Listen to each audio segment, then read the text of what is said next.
In this video, I'm going to show you how to remove and replace a strong arm for a rear hatch on a Jeep Renegade, located in the rear hatch.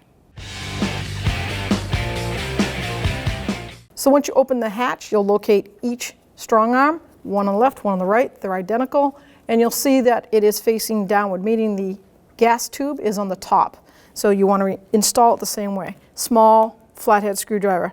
And you're going to get this little tab, and you're going to pull it down. You're just basically trying to get it off of the little pin that's on there. You have a top and a bottom. You're going to do the same on both. Get your screwdriver, bring it in there,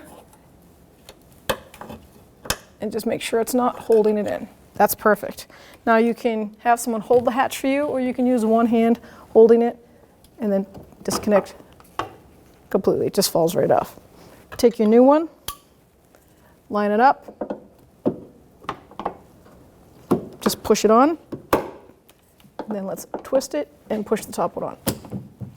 Hear it lock, make sure they're locked, good to go. When only the best will do, demand TRQ, the only company that lets you view before you do. TRQ is committed to offering the highest quality aftermarket auto parts that are engineered for peace of mind. Thanks for using and viewing with TRQ.